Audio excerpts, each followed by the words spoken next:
Hello everyone, good morning.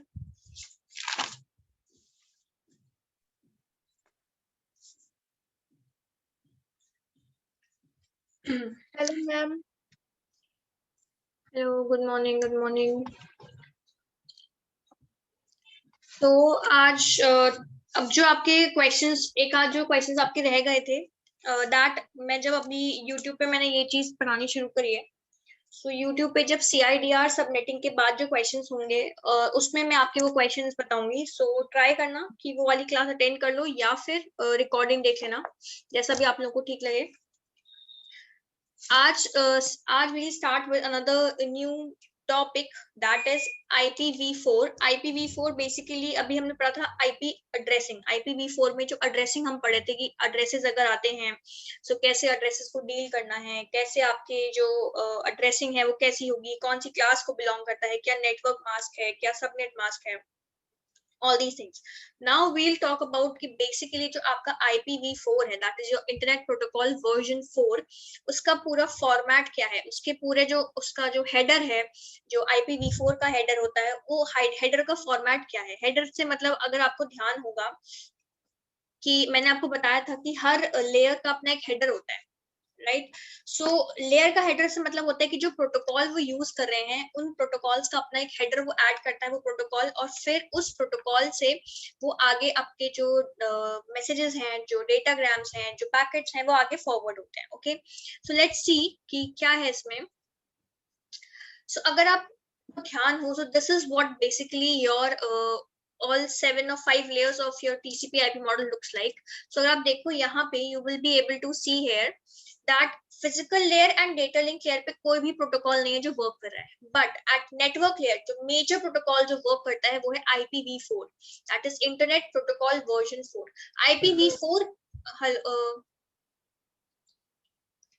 कोई कुछ कह रहा है, anybody? ओके, सो IPv4 के अलावा जो आपके बाकी जो 4 प्रोटोकॉल्स है, that is IGMP, ICMP, ARP, RARP.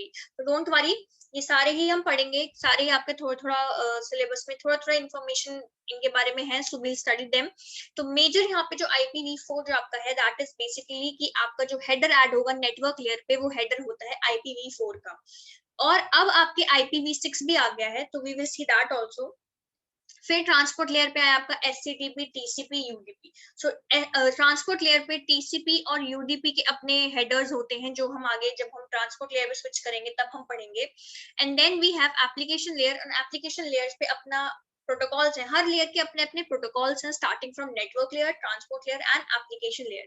So today we will be talking about IPv4 का जो डेटाग्राम है, क्योंकि हम इंटरनेट, जब हम नेटवर्क लेयर बोले या इंटरनेट लेयर बोले, इंटरनेट लेयर भी बोलते हैं ऐसे कहीं कहीं पे. सो इंटरनेट लेयर जो होती है या नेटवर्क लेयर जो होती है, उसमें जो आपका मैसेज आता है, जो भी आपका डेटा जो आ रहा है, that is basically termed as datagram.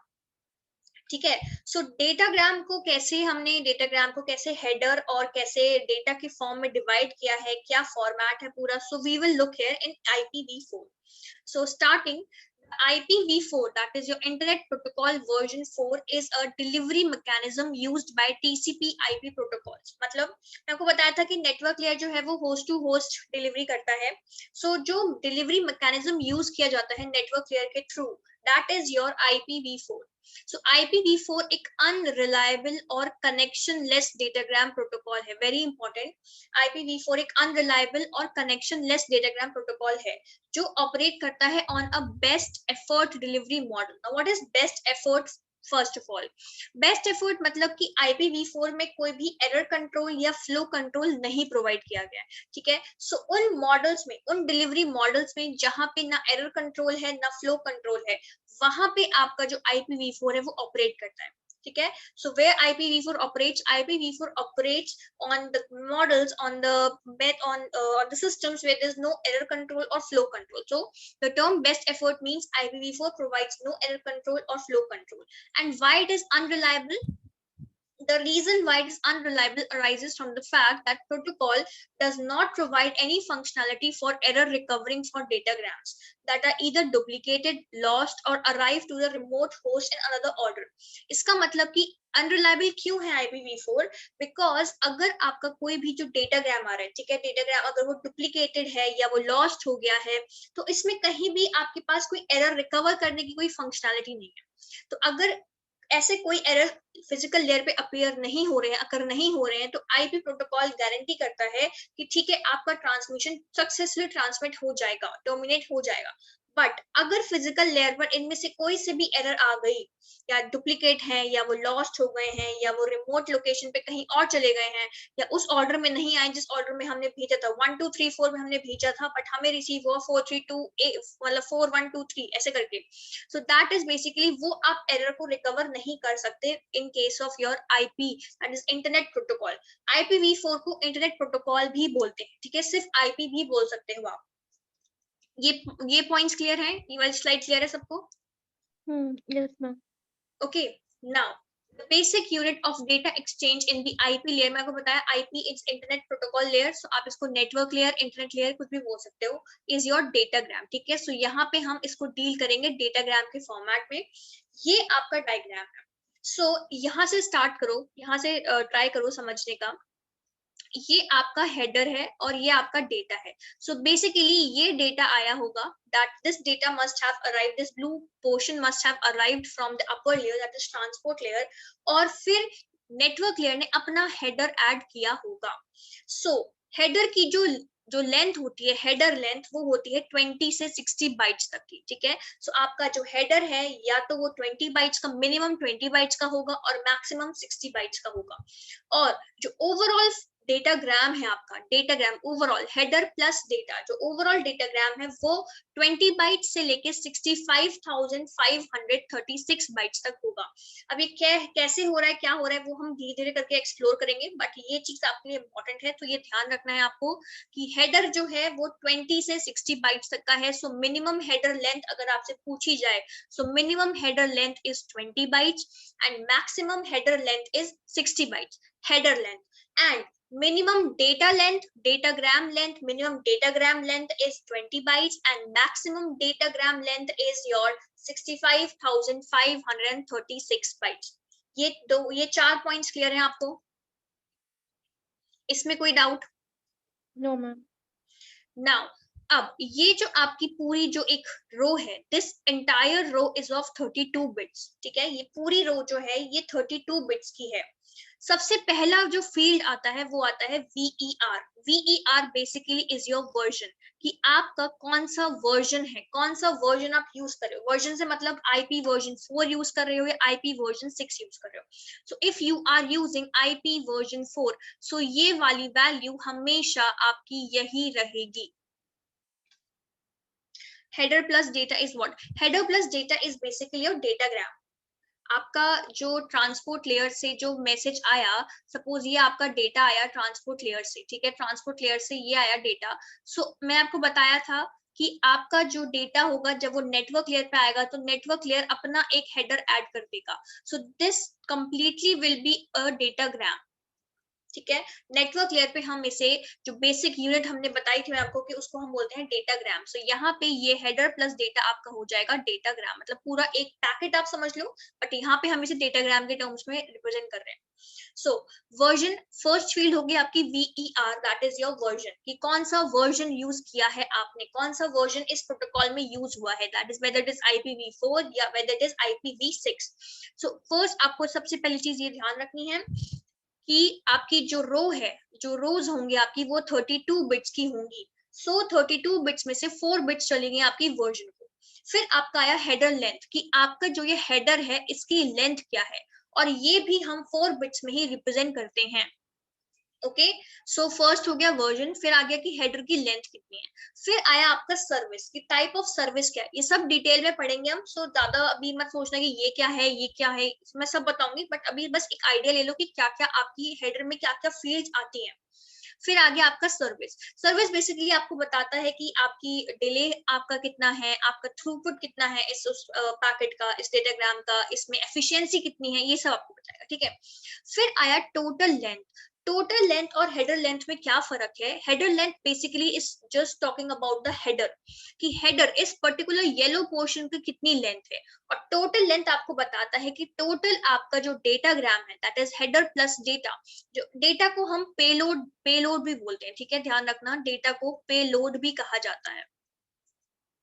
So total length आपको वो पूछ रहा है, तो total length basically means that header plus data, कि पूरा हेडर और डेटा मिला के जो आपकी लेंथ आ रही है वो कितनी आ रही है, सो that is represented by 16 bits. और अगर आप 2 raised to power 16 करोगे, if you will do 2 raised to power 16, so you will get 6 5 5 3 6 bytes.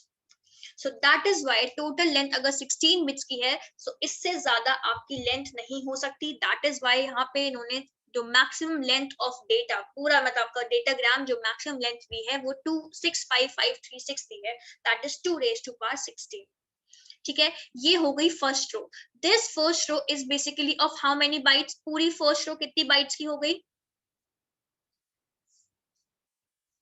पूरी फर्स्ट रो कितनी बाइट्स की हो गई,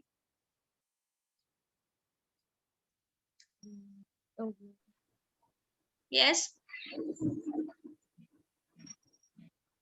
फर्स्ट रो आपकी कितनी बाइट्स की हो गई, बाइट्स 4 मैम। 4, करेक्ट, 32 बिट्स है ना, 4 बाइट्स की हो गई, ठीक है। नाउ ये सबसे ये कंपल्सरीली आपके में ऐड हो गई, अगर आपका हेडर आ रहा है, सो हेडर में ये फर्स्ट रो कंपल्सरी है कि प्रेजेंट होगी। Now we'll move to the second row, second row में सबसे पहले है आइडेंटिफिकेशन। अब आप जो डेटाग्राम भेजते हो, जो आपका डेटाग्राम जो आपके आते हैं, सो डेटाग्राम बेसिकली क्या होता है कि अभी आप आगे पढ़ोगे, एक चीज होती है फ्रेगमेंटेशन। सो क्या होता है कि जब भी नेटवर्क लेयर पे ऊपर से पैकेट आता है, सो व्हाट हैपेंस इज कि वो हो सकता है कि इतने बड़े साइज के डेटाग्राम को वो जो नेटवर्क है वो अपने आप में होल्ड ना कर पाए। सो व्हाट हैपेंस इज कि we divide the datagram into certain fragments, ठीक है, सर्टेन फ्रेगमेंट्स में हम अपने डेटाग्राम को डिवाइड कर देते हैं। सो ये वाली जो सेकेंड रो है आपकी, this is basically dealing with the fragments only, कि अगर आपने अपने डेटाग्राम को फ्रेगमेंट्स में डिवाइड कर दिया है, तो सबसे पहले तो उसको आइडेंटिफाई कैसे करोगे, सो आइडेंटिफिकेशन के लिए 16 बिट्स है, identifying the data the fragment, ठीक है। सो आइडेंटिफिकेशन की 16 बिट्स हो गई, फिर कुछ फ्लैग्स होते हैं उनके लिए 3 बिट्स रिजर्व्ड है, और फिर आता है फ्रेगमेंटेशन ऑफसेट, सब डिटेल में बताऊंगी, बस अभी थोड़ा समझने की कोशिश करना, ओके। सो आइडेंटिफिकेशन हो गया, फ्लैग्स हो गए, और फ्रेगमेंटेशन ऑफसेट हो गया। इट इज वेरी इंपॉर्टेंट कि आप ये ध्यान रखो, ये हेडर आपको लर्न करना पड़ेगा, ठीक है। और इसमें आपको ये बहुत जरूरी है, ये ध्यान रखना कि कौन सी बिट्स, कितनी बिट्स किस फील्ड के लिए रिजर्व की गई है।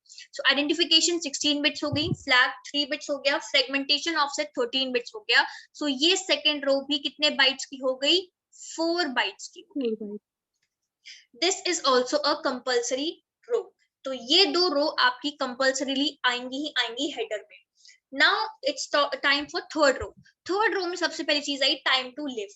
टाइम टू लिव अगर हम नाम से समझने की कोशिश करें, तो time to live is basically कि कितने टाइम तक डेटाग्राम जो है वो वैलिड है, वो रहे, वो it will live a life, ऐसे करके समझो कि अगर इसका टाइम टू लिव, इसको हम बोलते हैं टीटीएल से डिनोट करते हैं, अगर टीटीएल 0 हो जाए, ठीक है, इसकी एक वैल्यू आप उसको दोगे, दैट इज 8 बिट्स की वैल्यू होती है। तो अगर वो वैल्यू 0 हो जाए, दिस मींस दैट कि अब जो आपका डेटाग्राम है वो डिस्कार्ड हो जाएगा, अगर वो आपके डेस्टिनेशन पे नहीं पहुंच पा रहा है तो, ठीक है। मैं आपको समझाऊंगी, अभी के लिए इतना समझ लो कि time to live is basically that amount of time, कि कितने अमाउंट ऑफ टाइम तक आपका जो डेटाग्राम है, जो आपका डेटा है, जो आपका पैकेट है, वो वैलिड है, वो अलाइव है। वो नेटवर्क में रह सकता है, तो that is your time to live. फिर आता है protocol. Protocol is another 8 bits. Protocol basically ये डिफाइन करता है कि जो ऊपर की लेयर से जो आपका मैसेज आ रहा है वो कौन से प्रोटोकॉल्स के थ्रू आ रहा है। बिकॉज अगर आप यहाँ देखो तो यहाँ पे there are different different protocols. So protocol हमें ये बताएगा कि जो मेरे पास जो मैं पैकेट जो आ रहा हूँ ऊपर की लेयर से, क्या मेरे पे टीसीपी यूज हुआ है, क्या मेरे पे आईसीएमपी यूज हुआ है, क्या मेरे पे एआरपी यूज हुआ है। So basically this protocol field will deal about different different protocols that is being used on your data, and जो उसे डिलीवर करना है वो कहाँ पे, वो कौन से प्रोटोकॉल पे डिलीवर करना है। ठीक है, so do not get confuse, बस अभी धीरे धीरे सुनो। फिर है आपका हेडर चेकसम। चेकसम मैं आपको बताया था, checksum is basically for error checking and all, कि यहाँ पे आपकी एरर चेक करना, खाली इसको रिकवर करना नहीं, सिर्फ चेक करना। सो दिस इज योर, क्योंकि आपको याद होगा कि एरर चेकसम आपका कौन सा मेथड है, error correction, error detection, detection ma'am, सिर्फ डिटेक्शन है, राइट। सो यहाँ पे यस मैम। आपको सिर्फ एरर डिटेक्ट करने के लिए आप यूज कर सकते हो, that is for checksum. Correction का कोई सीन नहीं है यहाँ पे। हेडर चेकसम आपका अगेन 16 बिट्स का है। So this is again of how many bytes, 4 bytes, and this is also important.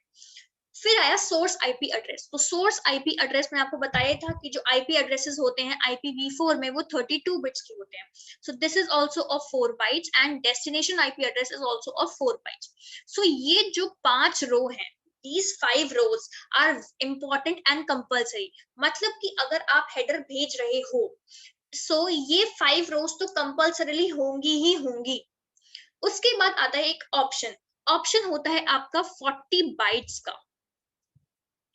ठीक है, सो अगर आप यहाँ पे देखो ये 5 rows जो आपने कंपल्सरीली ऐड करी हैं, तो ये कितने बाइट्स हो गए,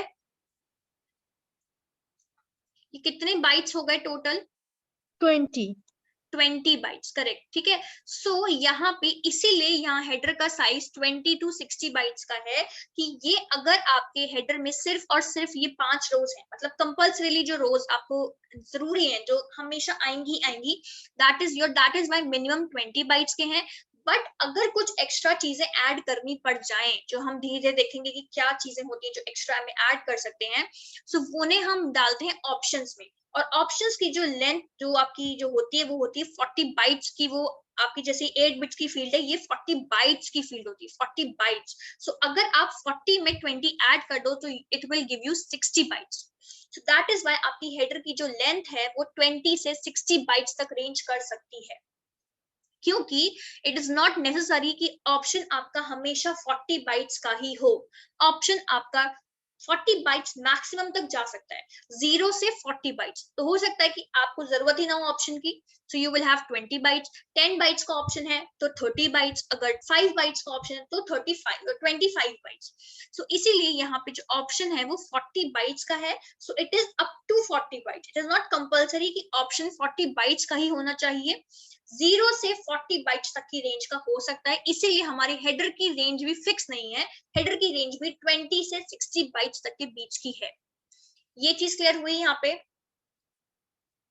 इसमें कोई डाउट किसी को? No ma'am. सबको क्लियर है? Ma'am, हाँ, that means the header is the beginning part of the हाँ जी। layer. And then how it is included in option part, how it is added into the option part? Option तो आपके header का ही part है ना। Oh, option आपका header का ही part है, but एक ऑप्शनल पार्ट है, कंपल्सरी पार्ट नहीं है। अगर जरूरत पड़ेगी कुछ, क्योंकि कुछ कुछ चीजें ऐसी होती हैं, कुछ कुछ ऐसे आप पढ़ोगे अभी, कुछ कुछ ऐसे आपकी सर्विसेज होती हैं जो ऑप्शनल होती है, जो जरूरी नहीं है कि हर डेटाग्राम उस चीज को फॉलो करे। सो वो डिपेंड करता है डेटाग्राम टू डेटाग्राम या सेंडर टू सेंडर की, वो उस चीज को यूज कर रहा है कि नहीं कर रहा है। सो दैट इज ऑप्शनल, कंपल्सरी नहीं है। अच्छा, ठीक है, yes, ठीक है। नाउ लेट्स टॉक अबाउट एक एक करके फील्ड के बारे में बात करते हैं। सबसे पहले वर्जन। तो वर्जन आपको बता दिया कि version of IP protocol 4 bits का है, सो वो 4 है। सो इसके लिए हमेशा अगर IPv4 यूज हो रहा है, so it will always be 0100। ठीक है, next we have HLEN। HLEN is your header length. So IP header length वो भी 4 बिट्स का ही है। सो 4 बिट्स मतलब which is the number of 32 bits word in the header. मतलब कि क्या कह रहे हैं वहां यहाँ पे कि आपका जो नंबर है, ठीक है, 32 बिट का नंबर जो ऐसे मतलब कि आपकी हेडर लेंथ में अगर मैं बोलूं कि 20 से 60 बाइट्स, में आपको एक्सप्लेन कर दिया कि 20 से 60 बाइट्स आपके हेडर लेंथ में आएंगे, ठीक। सो यहाँ पे अगर आप देखो, इनिशियल में आपको ये वाली चीज मैंने पूरी एक्सप्लेन कर दी है, इसको भी छोड़ो, ठीक है, नंबर ऑफ 32 बिट्स ये भी छोड़ो। यहाँ पे वो क्या कह रहे हैं, इनिशियल 5 रोज जो है आपके वो हमेशा यूज होंगे, सो 20 बाइट्स आ गए। The size of the sixth row, that is your optional one, ये जो आपकी ऑप्शन वाली सिक्स्थ रो है आपकी, जो इसका साइज है वो वेरी कर सकता है, मतलब कि फिक्स नहीं है। Size of option fields can go up to 40 bytes, so maximum length होगी 20 plus 40, that is 60 bytes। so ये रेड वाली लाइन बहुत ज्यादा इंपॉर्टेंट है कि मिनिमम लेंथ जो है आपकी 20 बाइट्स है हेडर की मिनिमम लेंथ, ठीक है, ये ध्यान रखना कि किसकी लेंथ की बात हो रही है। So minimum length of IP header is 20 bytes and maximum length of IP header is 60 bytes. अब आपके दिमाग में ये क्वेश्चन आ रहा होगा कि 4 बिट्स हम यूज कर सकते हैं आईपी में, हमने जो आईपी हेडर के लिए लेंथ के लिए हमने 4 बिट्स यूज की, सो हम 60 को कैसे रिप्रेजेंट करेंगे 4 में? यस, क्योंकि अगर मैं 4 बिट्स ले रही हूँ, सो मैं 0 से लेके कहां तक की वैल्यू दिखा सकती हूँ? अगर मेरे पास सिर्फ 4 बिट्स हैं, सो मैं कितने से कितनी वैल्यूज तक मैं दिखा सकती हूँ? Up to how much number I can represent? अगर मेरे पास सिर्फ 4 बिट्स हैं तो 15 और नो? अगर मेरे पास 4 बिट्स हैं, सो मैक्सिमम वैल्यू क्या होगी? All ones? Yes ma'am. All ones क्या हो गए? 15। सो अगर मेरे पास सिर्फ 4 बिट्स हैं, so I can represent the maximum value I can represent is 15। So how will I be able to represent 60? ये क्वेश्चन आपके दिमाग में आ सकता है कि 20 और 60 हम कैसे रिप्रेजेंट करेंगे अगर हमारे पास सिर्फ 4 बिट्स हैं। सो उसका क्या ऑप्शन है? देखो, हेडर लेंथ आपकी 4 बिट की फील्ड है। The range of decimal values can be represented as 0 to 15, लेकिन हेडर की जो लेंथ है वो है 20 से 60। सो इसके लिए जो भी आपकी वैल्यू है हेडर लेंथ में, उसको आप मल्टीप्लाई कर दोगे 4 से। क्यों मल्टीप्लाई करोगे 4 से? बिकॉज आपकी 4 बिट की फील्ड है और आपकी जो लेंथ आएगी वो आपकी आएगी 4 बाइट्स की। कैसे 4 बाइट्स की? बिकॉज एक रो जो है वो कितने की है? वो 4 बाइट्स की है। सो इसीलिए आपको स्केलिंग फैक्टर ऑफ 4 यूज करना पड़ेगा, क्योंकि 4 बिट की फील्ड है और आप मैक्सिमम से मैक्सिमम 0 टू 15, मैक्सिमम से मैक्सिमम 15 वैल्यू रिप्रेजेंट कर सकते हो। सो अगर आप 15 इंटू 4 करो तो क्या वैल्यू आती है? 60 value I. 60 value is basically ये हुआ कि आपकी जो मैक्सिमम जो आपका लेंथ है आईपी हेडर का वो 60 बाइट्स का है। So this is what they are saying कि मल्टीप्लाई बाय 4, आप स्केलिंग फैक्टर ऑफ 4 मतलब मल्टीप्लाई बाय 4 करोगे in order to get the maximum value that is 60। So आपकी हेडर, और अब देखो यहाँ पे आपकी मिनिमम कितनी है? 20। तो आपको अगर यहाँ पे मल्टीप्लाई बाय 4 करके 20 लाना है तो क्या मल्टीप्लाई किया आपने? 5, दैट इज योर 5 जो आपकी रोज हैं जो आपकी से सबसे ज्यादा कंपलसरी है। सो इसीलिए हम मल्टीप्लाई बाय 4 करेंगे, that is we will use a scaling factor. कोई भी वैल्यू होगी आपको हमेशा मल्टीप्लाई बाय 4 करना है अगर हेडर लेंथ में कोई वैल्यू दी है। Let me explain with the help of example. Suppose आपको उन्होंने क्वेश्चन दिया, वो बोल रहे हैं आपसे दैट हेडर लेंथ जो है हमारी, जो हेडर लेंथ जो फील्ड है उसमें जो वैल्यू है वो है 1010। So now you have to calculate the size of header. तो बताओ कि हेडर का साइज क्या होगा? और आपको ये भी पता है कि जो हेडर का साइज है वो 0 to 15 के बीच में होना चाहिए, क्योंकि वो क्या है? इट इज योर 4 बिट की रेंज में है, तो 0 to 15 की रेंज में ही होना चाहिए। सो बताओ क्या होगा साइज ऑफ हेडर? मैम 10 हुआ। 10 का मतलब यहाँ पे क्या है कि आपके पास 10 रोज हैं। 10 रोज कैसे हुई? 5 रोज तो वो हो गई जो कंपलसरी थी, 1 2 3 4 5, और जो रिमेनिंग 5 रोज बची वो किसकी हो गई? रिमेनिंग 5 रोज ऑप्शन ऑप्शन, ठीक है। सो 10 रोज हो गई और मैंने क्या बताया आपको कि साइज कैलकुलेट करने के लिए क्या करना है आपको, multiply by 4। So this means कि आपका जो हेडर है वो कितने बाइट्स का हो गया, 40 बाइट्स, 40 बाइट्स का। और ये जो रेंज आनी चाहिए, जो साइज आना चाहिए, वो कहां से कहां तक के बीच में आना चाहिए, ये जो 40 बाइट्स आ रहा है, जो आपका साइज आना चाहिए, वो हमेशा रेंज लाई करनी चाहिए 20 to 60 बाइट्स के बीच में। सो आपको जो भी क्वेश्चन में अगर कभी भी हेडर लेंथ दी गई है, so it will always be between 0 to 15, ठीक है। और 0 to 15 आपका फाइनल आंसर नहीं होगा, आपको उसे मल्टीप्लाई करना पड़ेगा बाय 4, बिकॉज जो हेडर लेंथ, मैं आपको बताया, अगर बताओ अगर हेडर लेंथ आपकी 0 to 20 to 60 बाइट्स के बीच में है, तो क्या 10 अगर आप लेके चल रहे हो तो 10 एक वैलिड आंसर होगा? नो, सोच के बताओ, नहीं होगा ना। नो क्योंकि मैम, क्योंकि अभी हमने कैलकुलेट किया why we are taking 20 as the minimum value, because 5 rows compulsory है। सो यहाँ पे जो 4 बिट्स से रिप्रेजेंट हो रहा है वो हो रहा है number of rose, number of रोज कितनी आ रही है आपकी, उन नंबर ऑफ रोज के बेसिस पे आपको अपना साइज ऑफ हेडर निकालना है। Let me give you few more examples, जैसे कि आप ट्राई कर लो। एक minute,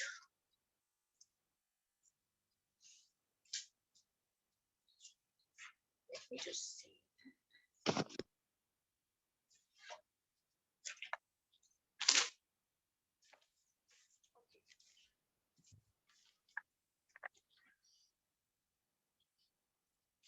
So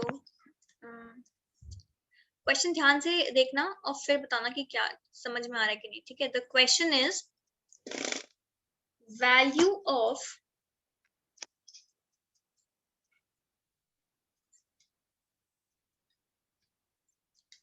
header length is 1101. Find the size of option field.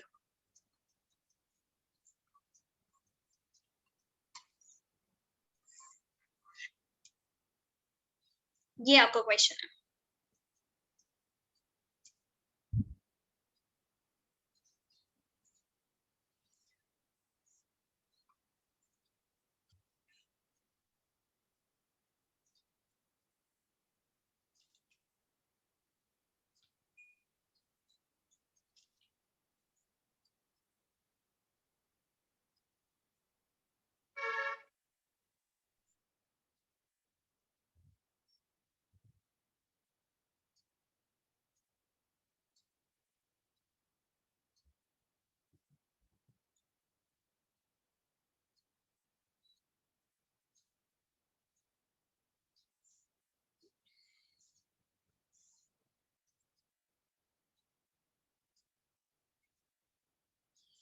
सी, जब भी कभी ऐसा क्वेश्चन आएगा, क्या करना है सबसे पहले तो आपको हेडर लेंथ आपको दिया हुआ है, दैट इज 1101। सो 1101 क्या हो जाता है बाइनरी में, अगर बाइनरी में, तो डेसिमल में क्या वैल्यू हुई है, 13, ठीक है। सो हेडर लेंथ सबसे पहले क्या करना है, 13 मल्टीप्लाई बाय 4, तो क्या आ गया 52, ठीक है। अब वो आपसे क्या पूछ रहे हैं, find the size of option field. So हमें ये पता है कि मिनिमम हेडर साइज कितना होता है, 40 बाइट्स,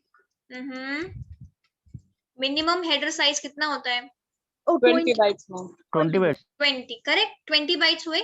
इसका मतलब कि क्या है कि 52 बाइट्स का अगर हमारा हेडर लेंथ आ रहा है, दिस मींस कि 20 बाइट्स जो आपकी ये 5 रोज जो हैं, ये आपकी कंपलसरी हो गई, और इसके बाद जो भी बचेगा वो क्या हो जाएगा, ऑप्शन, यस और नो।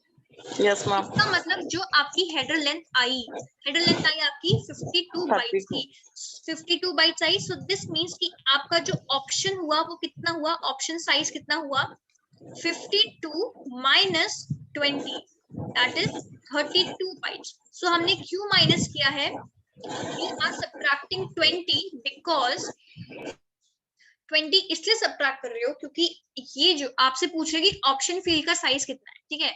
अगर आप यहाँ पे देखो, if you see this figure, यहाँ पे क्या बोल रहे हैं, यहाँ पे कि फर्स्ट जो 5 रोज हैं वो कंपलसरी है, उसके बाद मतलब 20 बाइट्स तो आपकी रोज की हो गई इन 5 रोज की। उसके बाद जो भी वैल्यू है 20 बाइट्स के अलावा, that is your option field. और ऑप्शन फील्ड कभी भी 40 बाइट से एक्सीड नहीं करना चाहिए। क्लियर हुआ? Yes, ma'am. सबको क्लियर हुआ? Yes, ma'am. ठीक है, और क्वेश्चंस में दे रही हूँ आपको ऐसी एक दो और क्वेश्चन है, ट्राई करो। एक मिनट।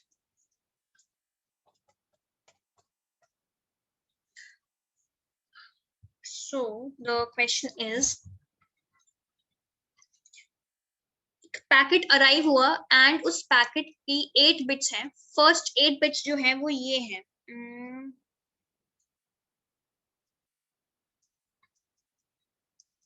ये फर्स्ट 8 बिट्स हैं उस पैकेट की। सो अब क्या हो रहा है कि the receiver discarded this packet. So आपको ये बताना है मुझे कि ये डिस्कार्ड क्यों हुआ, why this packet is discarded. क्या वजह हो सकती है इस पैकेट के डिस्कार्ड होने की। और ये IPv4 का पैकेट है।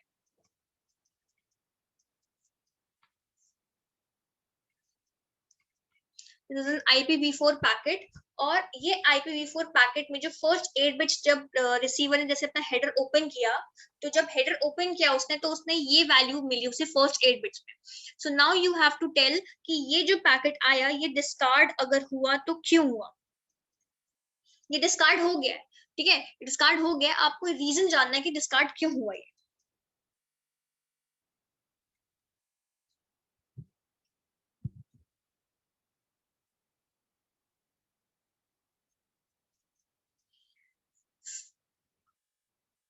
Packet size is bigger than header length. कैसे, थोड़ा एक्सप्लेन करो मुझे कीर्ति।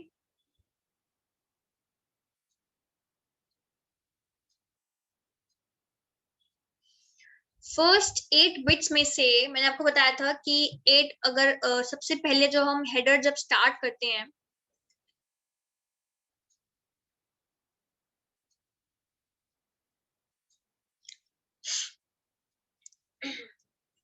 नहीं नहीं, जब हम पैकेट स्टार्ट करेंगे हेडर अपना, तो सबसे पहली फील्ड क्या आती है?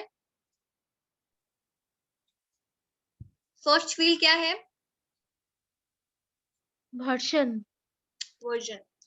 सेकंड फील्ड क्या है? Header length. Header length.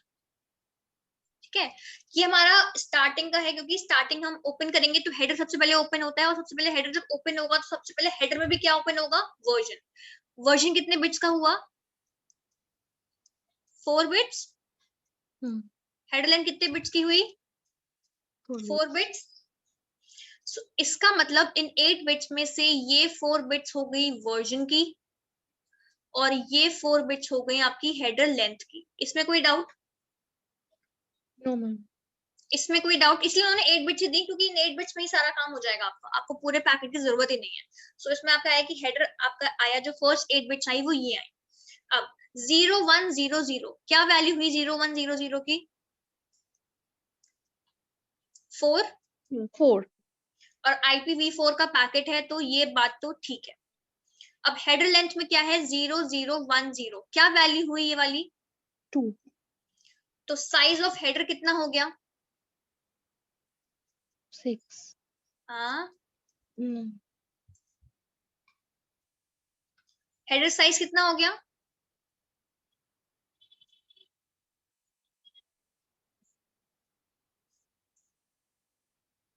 Correct, 8। 2 multiply by 4, यही कहा था मैंने, मल्टीप्लाई 4 करोगे हेडर साइज निकालने के लिए। 8 बाइट्स का हो गया। अब आप मुझे बताओ कि 8 बाइट्स वैलिड हेडर साइज है कि नहीं? हेडर साइज की वैल्यू होती है मिनिमम 20 बाइट से लेके 60 बाइट्स तक, और ये आपका 8 बिट है जो स्मॉल है 20 बाइट से भी। सो बिकॉज ऑफ दिस ये डेटाग्राम जो है वो डिस्कार्ड हो जाएगा। because the header size is not up to the size that is mentioned by the IPv4. Minimum size से भी छोटा है आपका हेडर साइज, तो इसीलिए ये डिस्कार्ड हो गया पैकेट। इसमें कोई डाउट?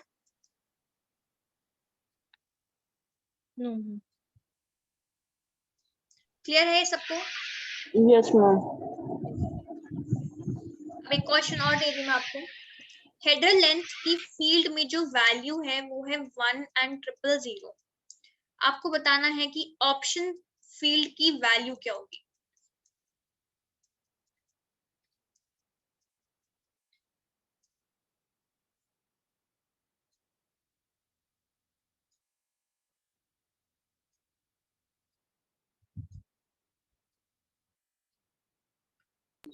12, ma'am. क्या होगी? 12. करेक्ट। सो हेडर लेंथ है 1000। क्या वैल्यू है इसकी? 8 क्या हुई आपकी हेडर साइज कितना हो गया? 32 बाइट्स। सो ऑप्शन कितना हो गया? 40 32 minus 20. 20 that is 12 bytes।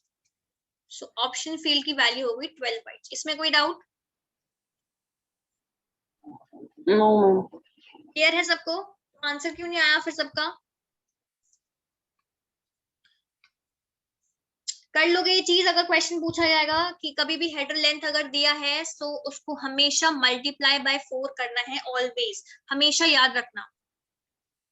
ठीक है, तो I will write here header length को मैंने यहाँ पे लिख दिया वैसे मल्टीप्लाई बाय 4, तो उसको ध्यान में रखना आप लोग। ठीक है, नाउ नेक्स्ट क्या है आपका? Type of service. तो पहले जब IPv4 आया था तब इसको हम टाइप ऑफ सर्विस बोलते थे, बट अब इसको बोलते हैं डिफरेंशिएटेड सर्विसेज। ठीक है, सो यहाँ पे आपको दो इमेज दिख रही होगी, दो टाइप ऑफ डायग्राम्स यहाँ पे। सो ये आपका कितना बिट्स का था? सर्विस कितने बिट्स की थी? 8 की थी। ओरिजिनल हेडर में सर्विस जो था आपका 8 का था। सो 1 2 3 4 5 6 7 8। अब व्हाट आर दीज थिंग्स? ठीक है, so we'll study one by one. सबसे पहले हम देखेंगे सर्विस टाइप में क्या क्या चीजें हैं, और सर्विस टाइप के बाद हम देखेंगे डिफरेंशिएटेड सर्विसेज में क्या क्या चीजें। So we'll start with types of service, that is a service type. तो सर्विस टाइप में सबसे पहली जो चीज आती है, ये जो 3 बिट्स हुई आपकी, these are known as a precedence.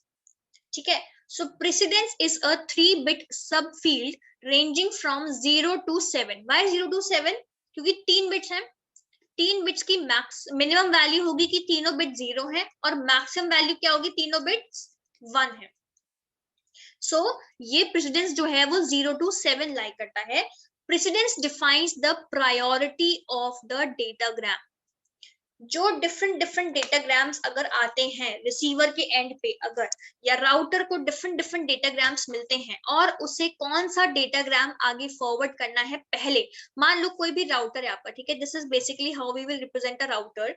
So router जो आपकी नेटवर्क जो डिवाइस है आपका जो यूज हो रहा है यहाँ पे, सो क्या हुआ, यहाँ पे आपके डिफरेंट बहुत सारे डेटाग्राम्स आते हैं, 1 2 3 4 5 अराउंड 6 7 डेटाग्राम्स। सो अब उसे इसमें से कौन सा डेटाग्राम पहले फॉरवर्ड करना है, किसको प्रायोरिटी देनी है, that is basically decided by this precedence. So precedence defines the priority of datagram in issues such as congestion. So if a router is congested and needs to discard some datagrams, those datagrams with lowest precedence, जिनकी सबसे low precedence होगी या 0 1 2, उनको वो सबसे पहले discard कर देगा। जिनकी सबसे हायर प्रायोरिटी होगी, जिनका हायर प्रेसिडेंस नंबर होगा, उन्हें वो आगे फॉरवर्ड करेगा सबसे पहले। इसमें कोई डाउट? इस वाली स्लाइड में कोई डाउट? प्रेसिडेंस क्लियर हो गया? Yes, Yes, ma'am. फिर नेक्स्ट आया आपका TOS, that is your types of service bits, TOS bits. अब इसमें क्या है? TOS bits is a 4-bit subfield. 4 bits हैं, 1 2 3 4, 4-bit subfield, each having a special meaning. Although a bit can be either 0 or 1, यहाँ पे आपको क्या ध्यान रखना है DTRC वाली बिट्स में, कि ये सिर्फ एक टाइम पे एक की ही वैल्यू 1 होगी। डी का मतलब है मिनिमाइज डिले, टी का मतलब है मैक्सिमाइज थ्रूपुट। ऑब्वियसली अगर आप देखो कि डिले है कहीं पे, so what you will prefer कि डिले मिनिमम हो या मैक्सिमम हो? आप लोग क्या प्रेफर करोगे अगर कहीं पे भी कोई डिले हो रहा है? So what you will prefer, minimum delay और मैक्सिमम डिले? Minimum ma'am. है ना, मिनिमम प्रेफर किया जाएगा। सो दैट इज Yes, व्हाई यहाँ पे जो डी जो बिट आ रही है, जो डी बिट हमने रिजर्व की है डी डिले के लिए, वो होता है मिनिमाइज डिले। फिर थ्रूपुट, थ्रूपुट ऑब्वियसली हमेशा मैक्सिमम लेना चाहेंगे हम कि हमारा जो थ्रूपुट है, जो हमारी एफिशिएंसी हो मैक्सिमम हो। So maximize throughput. Or reliability, reliability भी मैक्सिमम हो, दैट इज मैक्सिमाइज रिलायबिलिटी। और सी मतलब कॉस्ट, की कॉस्ट जो हो वो हमारी क्या हो, मिनिमम हो। सो this is your DTRC, delay, throughput, reliability and cost. ठीक है, सो TOS बिट्स हो गई आपकी, 4 बिट्स हो गई, 1 2 3 4 बिट्स में आपने DTRC आपने दे दिया। यहाँ पे जो केस आपको ध्यान रखना है वो ये है, although a bit can be either 0 or 1, one and only one of the bits, मतलब कि क्या है यहाँ पे आपकी जो ये 4 बिट्स हैं, क्या ऑप्शन होता है आपके पास, या तो चारों 0 होती हैं, या 0001 होता है, या 0011 होता है। यहाँ पे वो बोल रहे हैं कि एक टाइम पे at a particular point of time सिर्फ एक ही बिट 1 होगी, चाहे वो ये हो तो ये हो जाएगा, अगर वो ये वाली है तो ये हो जाएगा, अगर वो ये वाली है तो ये हो जाएगा, और अगर वो ये वाली है तो ये हो जाएगा। This is what they are trying to say. So कोई भी बिट 0 और 1 हो सकती है, but TOS type of service वाले केस में one and only one of the bits can have the value 1, मतलब कि एक साथ 2 बिट्स की वैल्यू 1 नहीं होगी, सिर्फ एक ही बिट की वैल्यू 1 होगी at a single point of time. ये वाली चीज क्लियर हो गई? अगर with only 1 bit set at a time, अगर सिर्फ एक बिट सेट है, तो we can have 5 different types of services. क्या?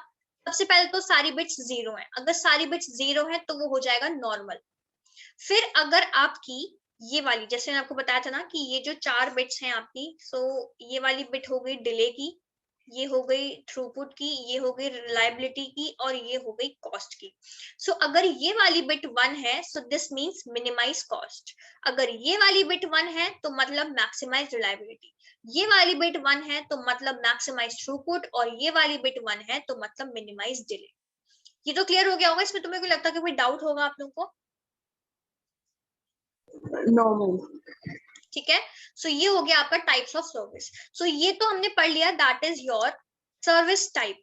जब हम ये देख रहे हैं अब डिफरेंशिएटेड, और ये जो मतलब है ना, ये वाली जो बिट है दैट इज डिस्कार्ड, मतलब कि ये हम 0 रखते हैं, हमेशा रिजर्व रहती है, ये हमारे यूज की नहीं है, हमें सिर्फ मतलब रखना है इन 7 बिट से। This is what we don't deal with and this is also what we don't deal with. ठीक है, ये यूज नहीं होती है बेसिकली, इतना ध्यान रखना। अब डिफरेंशिएटेड सर्विसेज में क्या चीज आती है, in this interpretation differentiated services हैं first 6 bits, मतलब कि आपकी ऐसी है, अगर मैं यहाँ differentiated services बनाऊं 1 2 3 4 5 1 2 3 4 5 6 7 8, ये है आपका। ठीक है, सो फर्स्ट 6 बिट्स, ये यहां से लेके आपकी ये वाली से लेके ये वाली 6 बिट्स जो हैं, ये इन्हें हम बोलते हैं कोड पॉइंट।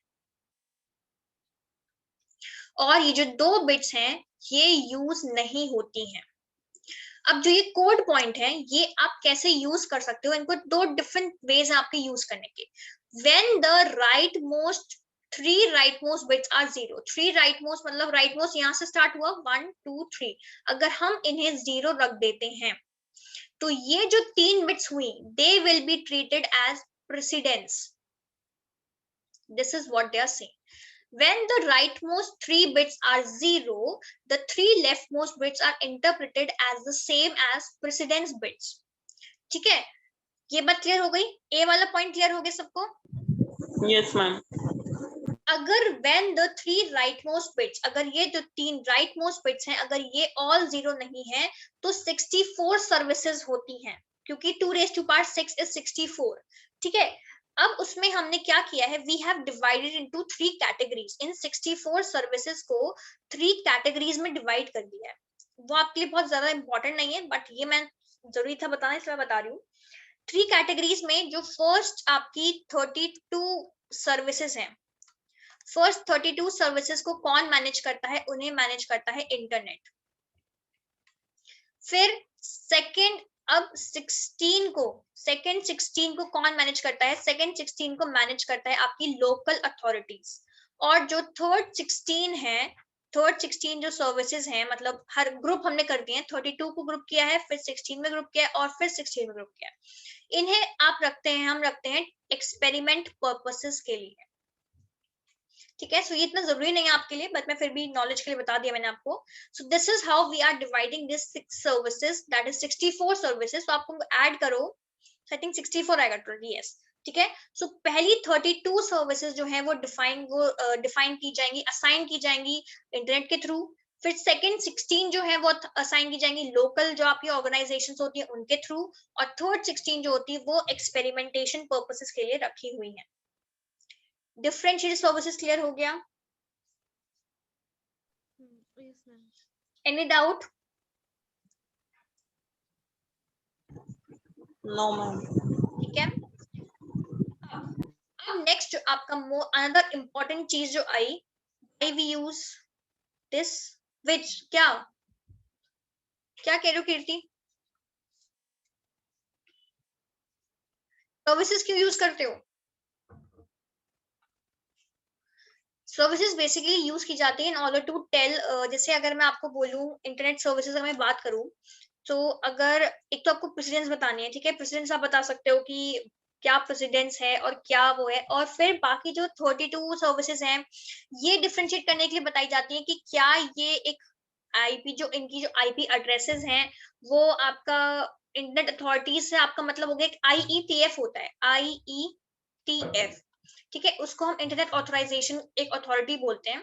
ठीक है, सो वो हो गया सेकंड का मतलब हो गया कि अगर सेकंड 16 सर्विसेज वो डिफाइन की जाएंगी कि लोकल अथॉरिटीज जो है आपकी, तो जो लोकल आपकी जो ऑर्गेनाइजेशंस हो गई वो उन सर्विसेज को, मतलब डिफरेंट सर्विसेज हैं आपकी, जैसे डिले की मैंने आपको बताई थी, तो डिफरेंट सर्विसेज जो है वो कौन सा सर्विस कौन सा ऑर्गेनाइजेशन असाइन कर रहा है। सो ये हमें पता लग जाता है कि कौन से ऑर्गेनाइजेशन के अंडर आपकी ये सर्विसेज आ रही है। So that is why we have differentiated services. Now, next is your total length. Total length एक another important topic है आपका। Total length में आपको बताया था कि total length is basically the length of the entire datagram. So ये 16 bit का field है जो define करता है total length, that is header plus data of the IPv4 datagram in bytes. तो ये इसका फॉर्मूला है, total length is equal to header length plus payload length. Payload length मैंने आपको बताया था कि डेटा को हम payload भी बोलते हैं।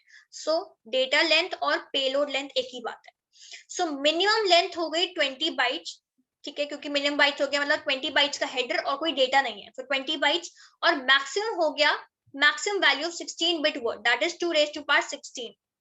ठीक है, सो ये आपकी हो गई 65,535 बाइट्स। ये आपका 2^16 -1 करके कुछ है। -1 क्यों करेंगे? शायद ऑल जीरोस की वजह से करते हैं, ऐसी कुछ है, इसका मैं देख के बताऊंगी आपको। ठीक है, सो ये हो गया आपका टोटल लेंथ। तो हमेशा ध्यान रखना है कि आपकी जो भी टोटल लेंथ आपकी जाएगी, जो आपका टोटल लेंथ होगा वो हमेशा डेटाग्राम का होगा, पूरे डेटाग्राम का।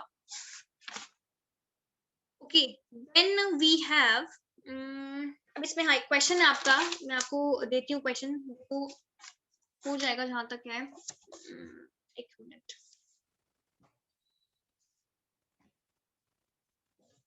कहाँ गया? तो जो क्वेश्चन है आपका वो है, हेडर लेंथ दी हुई आपको, हेडर लेंथ आपको जो दी गई है वो है 1001। जो टोटल लेंथ दी गई है वो है 1 2 3 4 5 6 7 zeros, 1 2 3 4 5 6 7 और 9 ones, 1 2 3 4 5 6 7 8 9, मतलब कि आपकी 16 बिट्स हैं टोटल। सो वो आपसे पूछ रहे हैं find the header value, header size, header value and payload और डेटा वैल्यू। सो हेडर साइज तो आपको सबका आ जाना चाहिए, हेडर साइज तो गलत नहीं।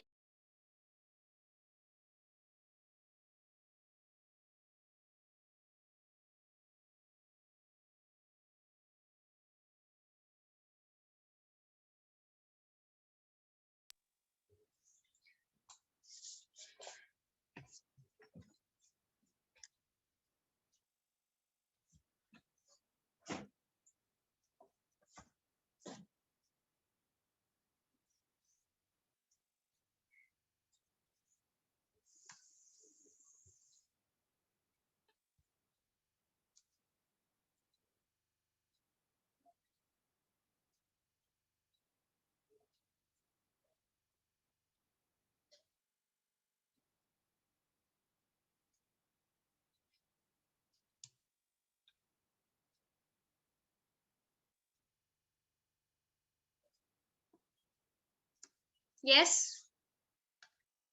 क्या आ रही है हेडर वैल्यू, क्या आ रही है header value? 36 correct, correct, 36 correct है आपका, क्योंकि 1001 क्या हो गया? 9, और 9 into 4 करोगे तो क्या आ जाएगा? 36 बाइट। सो ये हो गया आपका header value, that is your header size. अब डेटा वैल्यू क्या हुई? टोटल लेंथ कितनी आ रही है ये आपकी? टोटल लेंथ अगर आपको निकालनी हो तो कितना हो जाएगा ये?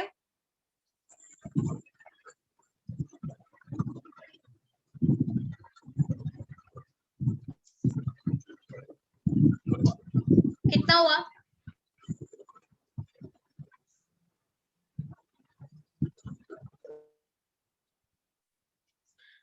कितनी हुई टोटल लेंथ की वैल्यू बताओ?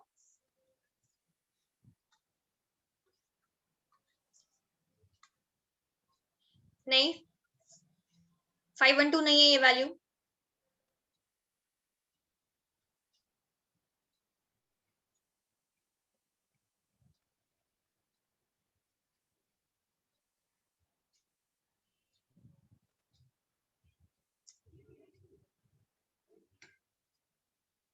मैम 279।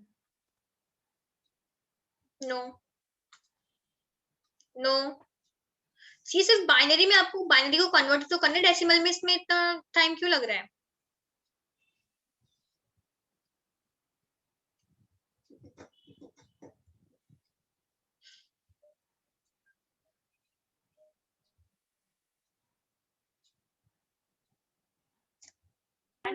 फाइव नॉट वन, कितना? 501 501 जी 501 ये कह रहे हो आप? Yes ma'am. नहीं, ऑलमोस्ट सही हो, बट कुछ कैलकुलेशन मिस्टेक हो रही है। कीर्ति भी ऑलमोस्ट सही थी, बट कुछ कैलकुलेशन मिस्टेक हो रही है।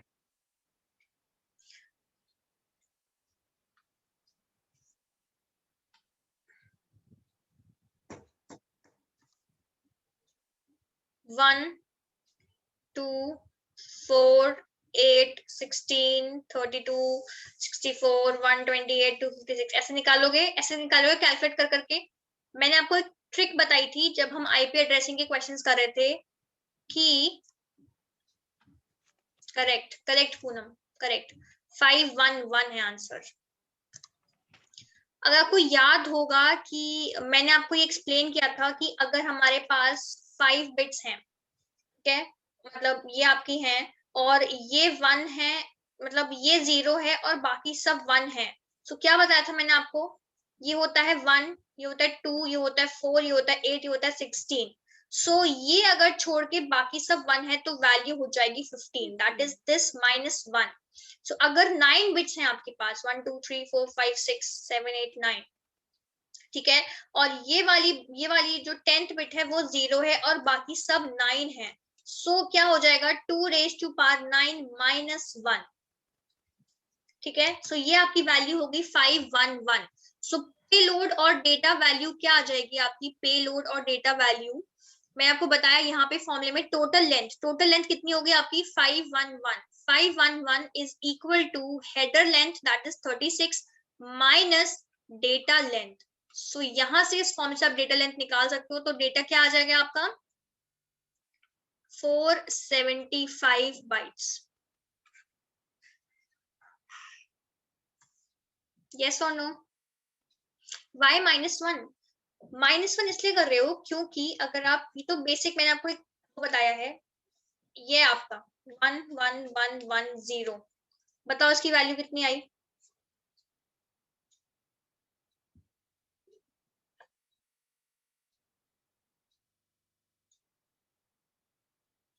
क्या वैल्यू है इसकी? डेसिमल वैल्यू क्या होगी? 31. 15 मैम। 15, राइट? 1 2 4 8 16, या तो इन्हें ऐड कर लो तो 15 आएगा, या फिर इसमें से -1 कर लो। सो कितनी वैल्यू? 1 2 3 4, 4 1s हैं आपके, सो 2 raised to power 4 -1, इसलिए -1 कर रहे हैं क्योंकि हमें वैल्यू चाहिए ये वाली। -1 का मतलब कि हमने ये वाली वैल्यू जो है वो सब्ट्रैक्ट कर दी है, ये वाला 1 हमने हटा दिया है। ठीक है? मैम सो हाँ जी, 36 माइनस डाटा या plus data ma'am? Sorry plus होगा तो यहाँ जाके माइनस हो जाएगा। यस ठीक है?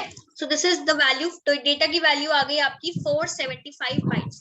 कर लोगे आप ये वाले क्वेश्चन अगर आएंगे तो? Yes ma'am. Now let's next is आपका टोटल लेंथ के बाद जो आया वो है आपका आइडेंटिफिकेशन। तो मैं आपको बताया था कि आपके जो फ्रेगमेंट्स, हम आपके जो डेटा है, जो डेटा आपका डेटाग्राम है, उसे हम किसमें डिवाइड करते हैं? उसे डिवाइड करते हैं हम फ्रेगमेंट्स में। ठीक है?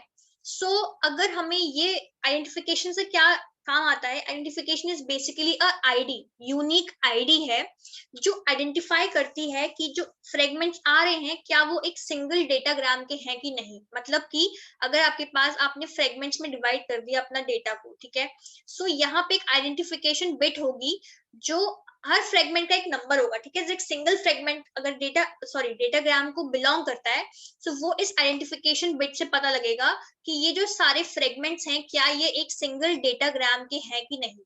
तो ये वाली चीज हम फ्रेगमेंटेशन पढ़ेंगे तो उसमें और क्लियर हो जाएगा आपको।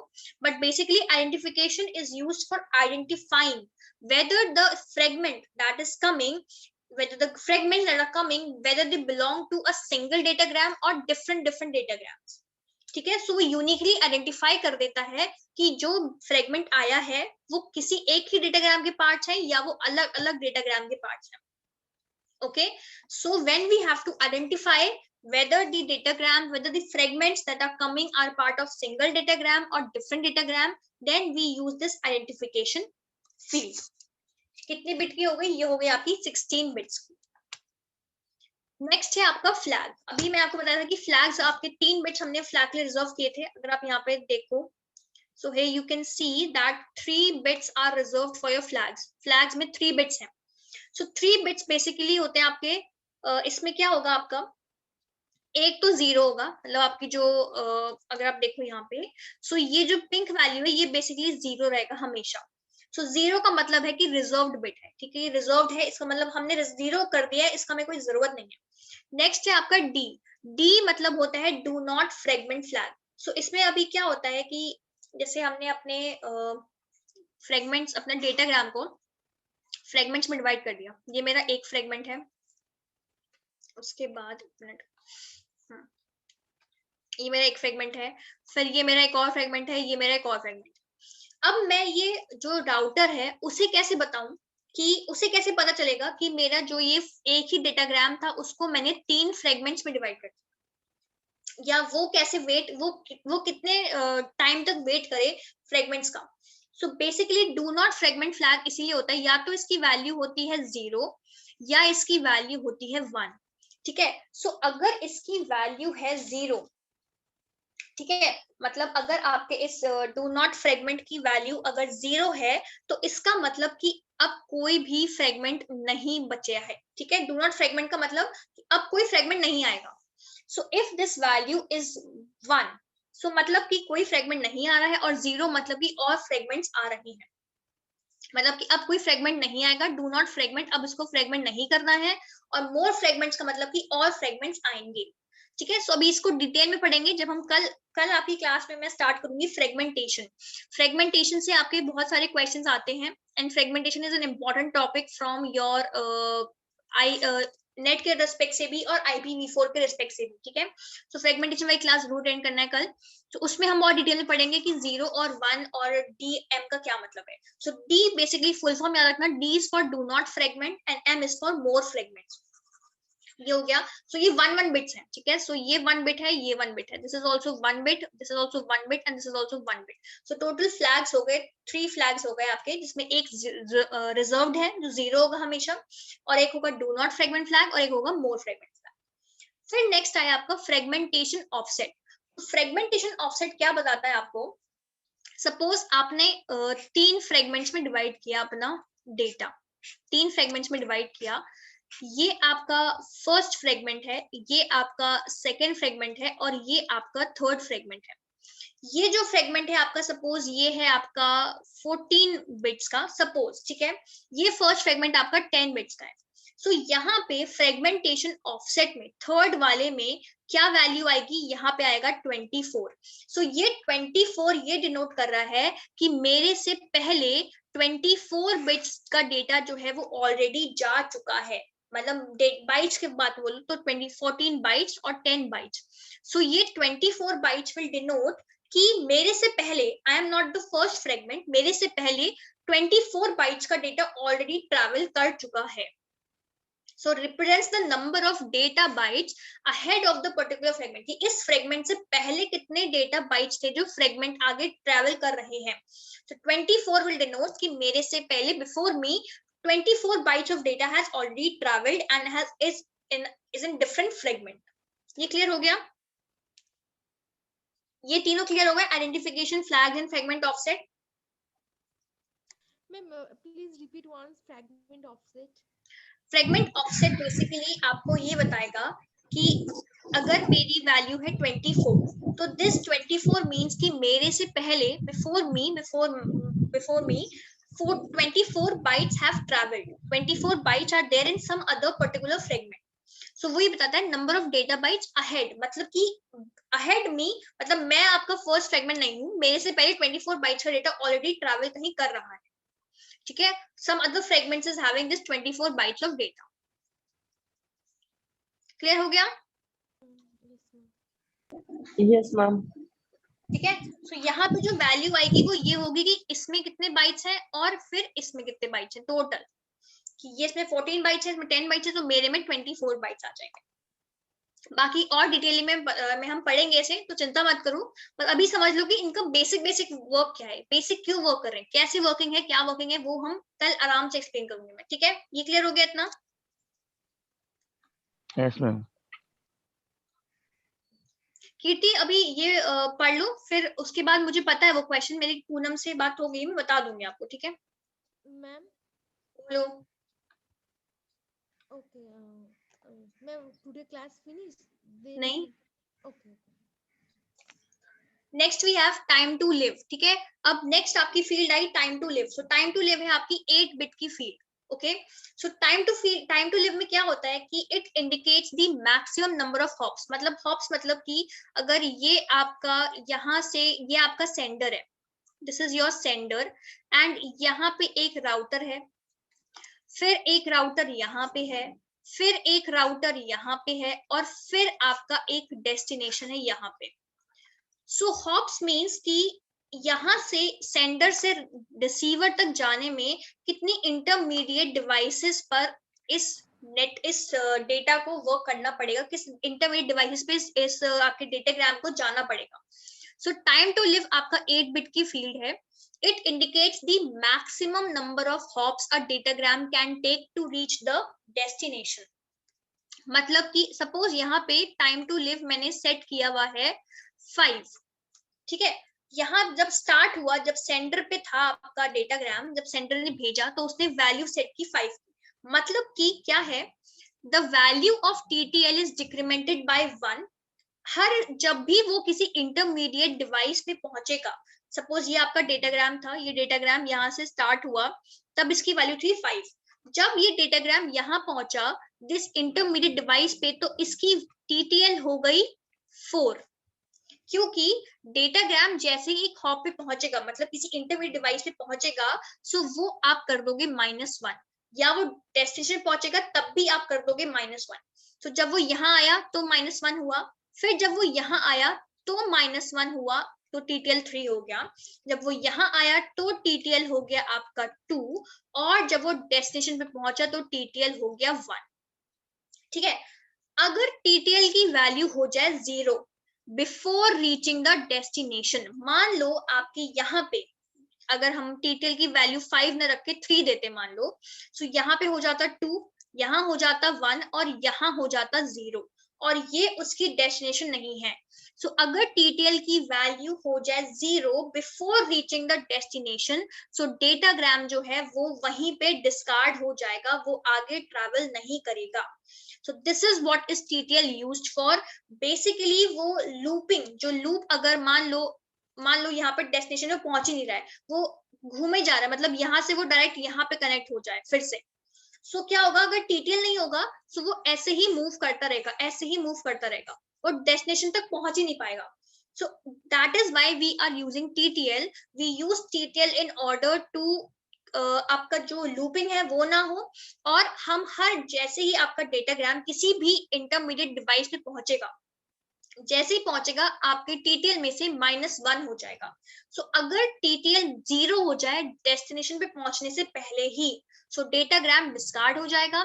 बट अगर टीटीएल की वैल्यू 0 होती है डेस्टिनेशन पे, मान लो यहाँ पे आपने स्टार्ट किया and what you started with was कि आपने टीटीएल की वैल्यू रखी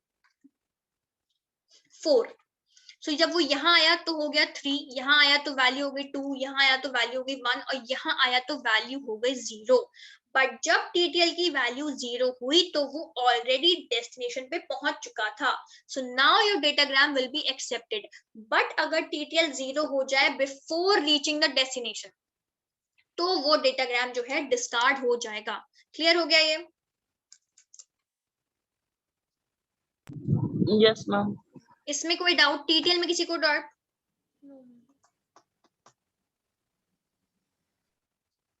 Any doubt, anyone? Okay. Now, next is protocol. अब प्रोटोकॉल आपको बताया था कि ये एक 8 बिट का फील्ड है जो डिफाइन करता है कि कौन सा हायर लेवल का प्रोटोकॉल यूज किया गया है। ठीक है, सो IPv4 datagram can encapsulate data from several higher level protocols such as TCP, UDP, ICMP, IGMP. This field specifies the final destination protocol to which IPv4 datagram is delivered. मतलब कि इसमें क्या आता है, आपका वो प्रोटोकॉल आएगा जहां जिस डेस्टिनेशन पे IPv4 को डिलीवर करना है, तो वो कौन सा प्रोटोकॉल यूज कर रहा है, वो डेस्टिनेशन कौन सा प्रोटोकॉल यूज कर रहा है। So in other words, since IPv4 protocol carries data from different other protocols, value of this field helps in receiving the network layer to know which protocol the data belong. मतलब ये आपका header network layer का, ये आपकी ये protocol वाली field है। तो यहाँ पे ये बताया जाएगा कि कौन सा प्रोटोकॉल जो है वो फाइनल डेस्टिनेशन पे यूज किया जा रहा है। So it will help in knowing कि विच प्रोटोकॉल को डेटा ये बिलोंग कर रहा है, किस प्रोटोकॉल को डेटा बिलोंग कर रहा है। सो उस प्रोटोकॉल, उस लेयर के पास ये डेटा चला जाएगा। This is what is your protocol field. So it is basically used for telling for telling the network layer कि कौन से प्रोटोकॉल को डेटा बिलोंग करता है, TCP को बिलोंग करता है, UDP को बिलोंग करता है, SCTP को बिलोंग करता है। डिफरेंट प्रोटोकॉल्स हैं आपके, वो आप पढ़ोगे आगे चल के, जैसे जैसे आपके फर्दर आपका सिलेबस बढ़ता जाएगा, तो उसमें आपको पता लगता है कि कौन सा प्रोटोकॉल यूज किया जा रहा है। क्लियर है? कोई डाउट इसमें? No, ma'am. नेक्स्ट है आपका, ये बेसिकली वैल्यूज हैं। अगर प्रोटोकॉल फील्ड की वैल्यू है 1 तो इसका मतलब ICMP प्रोटोकॉल है। अगर प्रोटोकॉल फील्ड की वैल्यू है 2 मतलब IGMP प्रोटोकॉल है। 6 है तो TCP, 17 है तो UDP और 89 है तो OSPF। तो ये याद रख लेना थोड़ा सा। 89 तो नहीं, 1 2 3 4 तो याद रख लेना, ठीक है, कि 1 2 6 17 ये कौन कौन सी वैल्यूज है। Then next we have header checksum, तो हेडर चेकसम हो गया आपका हेडर चेक करने के लिए कि अगर आपका एरर है, एरर डिटेक्ट करने हैं या चेक करने हैं, तो वो कैसे करोगे, वो हो गया हेडर चेकसम, 16 बिट्स हो गई। सोर्स आईपी एड्रेस हो गया 32 बिट्स का, आईपी एड्रेस सेंडर का हो गया, और डेस्टिनेशन एड्रेस हो गया 32 बिट्स रिसीवर का। ठीक है, फिर आपके ऑप्शंस, ऑप्शंस आपकी वेरी करते हैं 0 से 40 बाइट्स के बीच में, और उनका कुछ कुछ पर्पस जैसे record route, source routing, padding. तो ये हम जब अभी फ्रेगमेंटेशन के बाद जब ऑप्शंस पढ़ेंगे तो उसमें मैं आपको क्लियरली बताऊंगी कि ये तीनों चीजें हैं क्या। ठीक है, आपके नेट से तो क्वेश्चन नहीं आए इनमें, बट गेट से पूछा गया है, सो कुछ कह ही सकते हैं, सिंस ये IPv4 हेडर का ही पार्ट है, सो हो सकता है कि आपसे क्वेश्चन पूछा जाए। ये हो गया। ठीक है, ये बेसिकली है आपका IPv4 हेडर का एक ओवरव्यू। ओवरव्यू क्या मतलब, बस फ्रेगमेंटेशन बचा है और ऑप्शंस वाली चीज बचा है, बाकी तो हमने बहुत अच्छे से क्लियर कर ही लिया है सब, इतना डिटेलिंग पॉसिबल थी। उसके बाद जो आप पढ़ोगे वो आपके डिफरेंट डिफरेंट टाइप्स ऑफ आपके बचेंगे प्रोटोकॉल, जैसे ICMP हो गया, ARP है, RARP है, ये सब आएगा आपके IPv4 हेडर के बाद। इसमें कोई डाउट है, आज वाली क्लास में कोई डाउट है तो बताओ। No ma'am. So ये आपका एक क्वेश्चन है, in IPv4 header the dash field is needed to allow the destination host to determine which datagram a newly arrived fragments belongs to. So इसका आप मुझे आंसर बताओ। फ्रेगमेंट ऑफसेट जो है बेसिकली क्या होता है, तो पहले मैं आपको वो एक्सप्लेन करूं। आपने ये आपका डेटाग्राम था, ठीक है, ये आपका डेटा है बेसिकली जो ऊपर से ऊपर की लेयर से आया, ये बहुत बड़ा है साइज में। सो व्हाट यू डिड, आपने ऐसे डिफरेंट डिफरेंट डेटाग्राम अपने फ्रेगमेंट्स में तोड़ लिया, तो ये आपका फ्रेगमेंट 1 हुआ, ये फ्रेगमेंट 2 हुआ, और ये फ्रेगमेंट 3 हुआ। सो अब जो फ्रेगमेंट 1 है वो आपका चला गया अलग से, तो फ्रेगमेंट 1 हो गया। फ्रेगमेंट 1 की वैल्यू सपोज 10 बाइट्स की है। फिर फ्रेगमेंट 1 के बाद जाएगा फ्रेगमेंट 2, फ्रेगमेंट 2 की सपोज जो वैल्यू है वो 2 बाइट्स या 12 बाइट्स की है। अब जो फ्रेगमेंट 3 गया, हर इसमें आपके यहाँ पे फ्रेगमेंट 1 में भी आपका ये फ्रेगमेंट ऑफसेट होगा, ठीक है, फ्रेगमेंट ऑफसेट FO डिनोट कर रहे हैं, FO फ्रेगमेंट ऑफसेट। ये भी यहाँ पे भी आपका फ्रेगमेंट होगा, फ्रेगमेंट ऑफसेट, और यहाँ पे भी फ्रेगमेंट ऑफसेट होगा। ठीक है, यहाँ पे वैल्यू होगी 0। इसका मतलब कि मेरे से आगे, मैं जो फ्रेगमेंट 1 हूं, I am belonging to a particular datagram, मेरे से आगे कोई भी फ्रेगमेंट नहीं है इस पर्टिकुलर डेटाग्राम का, अगर ये डेटाग्राम 1 है तो यहाँ पे वैल्यू आएगी 10। ये बताएगा कि मेरे से आगे 10 बाइट्स का डेटा ऑलरेडी ट्रैवल कर रहा है। यहाँ पे आएगा 22, दिस विल टेल कि मेरे से आगे ऑलरेडी 22 बाइट्स का डेटा ट्रैवल कर रहा है। तो फ्रेगमेंट ऑफसेट ये बताएगा कि अहेड ऑफ मी कितने बाइट्स का डेटा ट्रैवल कर रहा है, कितने बाइट्स का डेटा अवेलेबल है मेरे से पहले। मतलब मैं पहला फ्रेगमेंट नहीं हूं, मेरे से पहले भी कुछ अमाउंट ऑफ डेटा है जो मेरा ही फ्रेगमेंट, मेरे ही डेटाग्राम का पार्ट है, बट फ्रेगमेंट्स में अलग है हम, and this is 22 bytes of data जो अलग है। अब क्लियर हुआ फ्रेगमेंट ऑफसेट? डिटेल में नहीं क्लियर हुआ तो बेसिक समझ में आ गया कि फ्रेगमेंट ऑफसेट क्यों यूज हो रहा है।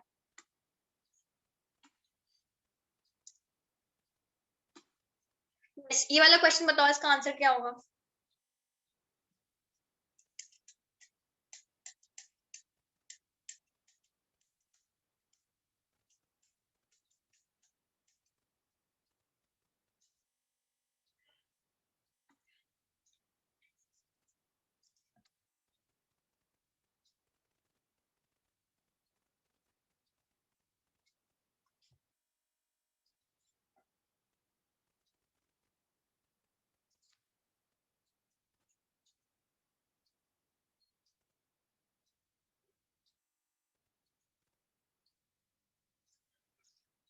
Dash field is needed to allow the destination host to determine which datagram a newly arrived fragments belong to. Destination host को ये अलाउ करता है पता लगाने के लिए कि ये जो नया फ्रेगमेंट आया है ये कौन से डेटाग्राम का पार्ट है। क्या ये एक ही डेटाग्राम का पार्ट है, या ये 2 डेटाग्राम्स का पार्ट है, या 3rd डेटाग्राम का पार्ट है। ये फ्रेगमेंट ऑफसेट से पता लगता है, सोच के बताओ। No no no.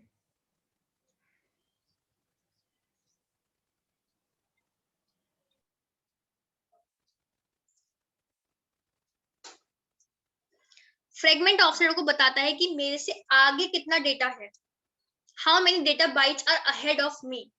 बट अगर ये डिटरमाइन करना है कि जो नया फ्रेगमेंट आया है ये कौन से डेटाग्राम का पार्ट है, that is told by identification bit. Correct Mahesh? Identification bit ही बताता है कि जो ये आइडेंटिफाई करना है ना बेसिकली कि जो नया फ्रेगमेंट आया है वो कौन से डेटाग्राम का पार्ट है, वो कौन से डेटाग्राम को बिलोंग करता है, ये आइडेंटिफाई कैसे करोगे? आइडेंटिफिकेशन बिट से। Fragment offset is not for this. Fragment offset ये बताता है कि कौन सा फ्रेगमेंट का आपका जो पार्ट है वो है, that is your fragment offset कि मेरे से डेटा कितने डेटा बाइट्स आगे हैं मेरे से। क्लियर हुआ? ठीक है, सो ये है आपका IPv4 डेटाग्राम फॉर्मेट। कल हम स्टार्ट करेंगे फ्रेगमेंटेशन। तो कल की क्लास इंपॉर्टेंट है, बट बिफोर वाइंडिंग अप एक चीज मैं आपको बता देती हूँ। जो क्वेश्चन पूछा था पूनम ने, एक फॉर्मूला है। वैसे तो मैं आपको क्लियरली क्लास के स्टार्टिंग में ही बोला था कि मैं वो चीज कराऊंगी यूट्यूब पे, बट पता नहीं आप लोग सुनते नहीं हो या क्या है, मुझे समझ नहीं आता। मैं फॉर्मूला दे रही हूँ आपको, इसको अप्लाई करना है आपको।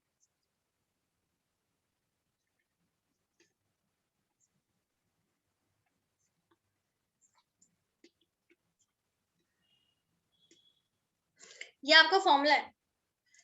तो पुनः आपका ये क्वेश्चन था ना कि एड्रेसेस कैसे फाइंड करते हैं ब्लॉक में, Yes, ma'am. है ना? सो अब मैंने आपको ये फॉर्मूला दिया है, ये लिख लो अपने पास और इसको अप्लाई करना अपने क्वेश्चन में, जो आपने क्वेश्चन मुझे ग्रुप में भेजा है।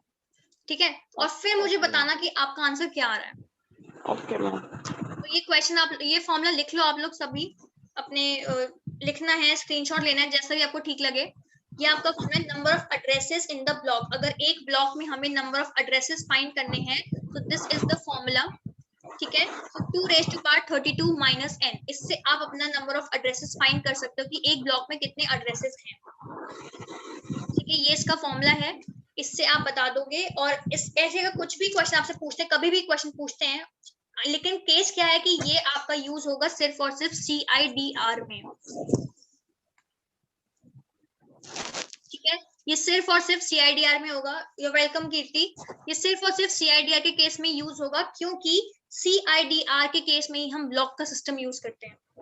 ठीक है Ma'am, N means network ID bits, ma'am. हाँ जी, 32 आपकी- minus N.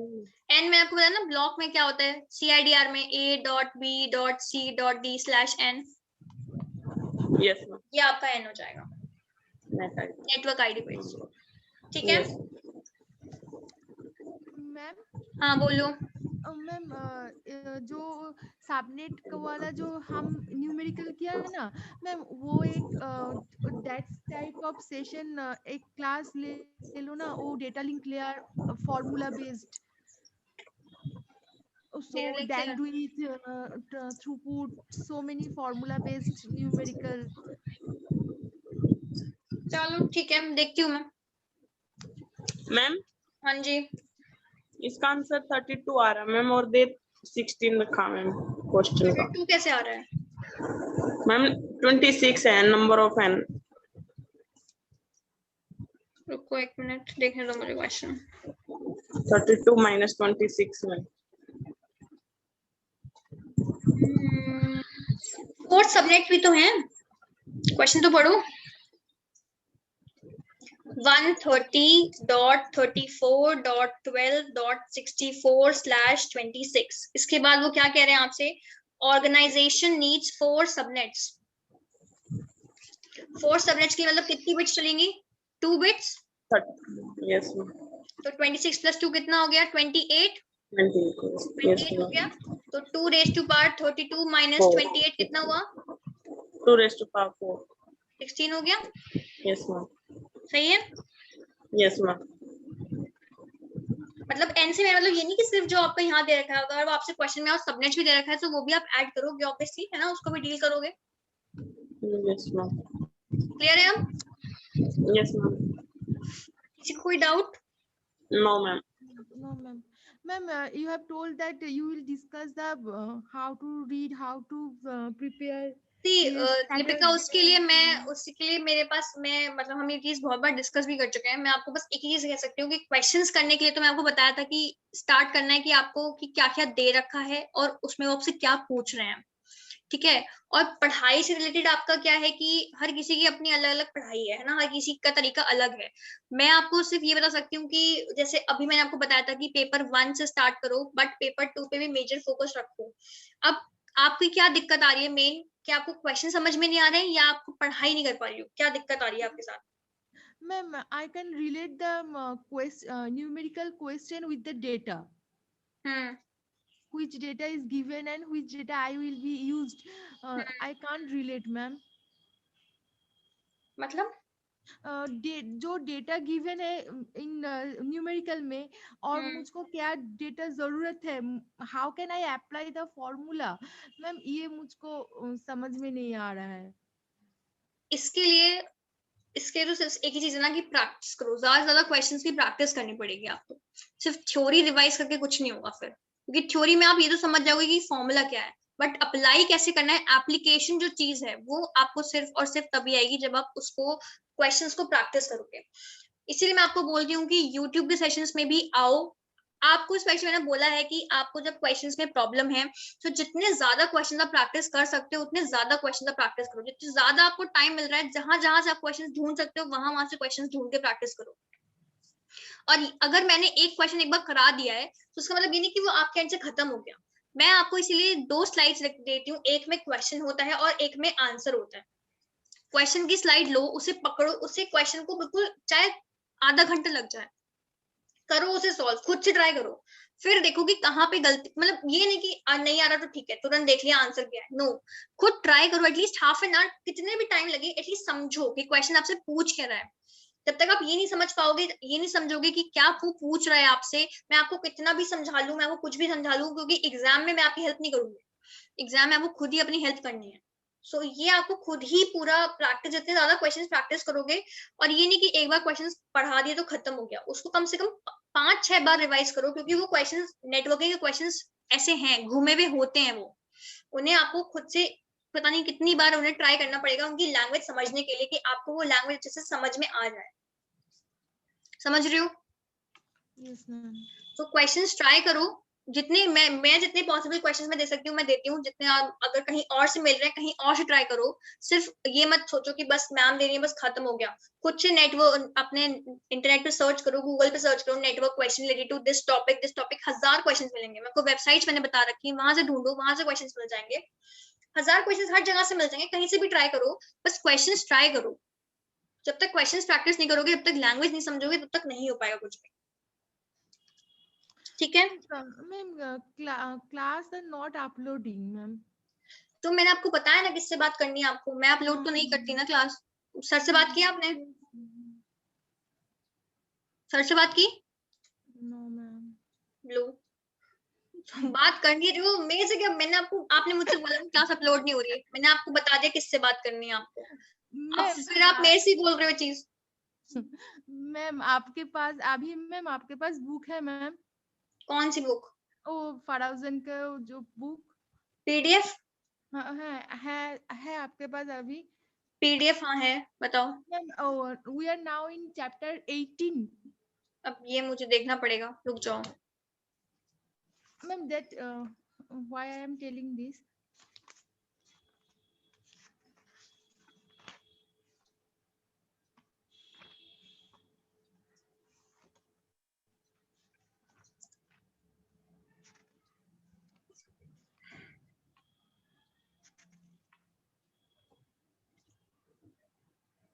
बताओ क्या कह रहे हो?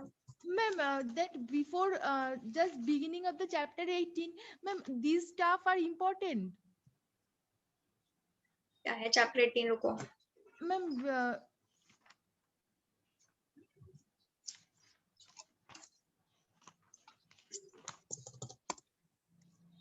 नहीं वो फ्रेम रिले एटीएम नहीं है आपके सिलेबस में अभी। और फ्रेम रिले एटीएम जब भी अगर मतलब कभी लगेगा भी कि है कोर्स में, सो जहां से मुझे लगेगा मैं वहां से आपको, जैसे जैसे आपके सिलेबस चल रहा है ना वैसे वैसे पढ़ा रही हूँ। फ्रेम रिले और एटीएम आपके सिलेबस में नहीं है, मेरे को तो नहीं मिला कहीं भी। और ना ही मुझे क्वेश्चंस मिले ऐसे टॉपिक से रिलेटेड, इसलिए मैंने नहीं लिया है वो। Okay, ma'am. Introduction to network layer. That network layer services, etc., etc. Ma'am, then that is not important, na? कहाँ पे है? Chapter 18, ma'am. Network रुक layer. जाओ रुक जाओ रुक जाओ Introduction to रुक network जाओ, layer. देखने तो दो। Okay, okay, ma'am.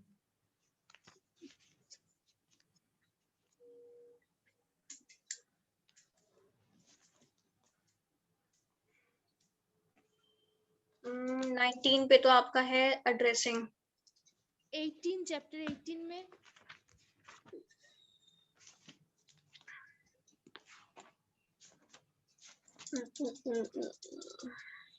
क्या ये चैप्टर 18? ओके, क्या नाम है चैप्टर 18 का? introduction to network layer.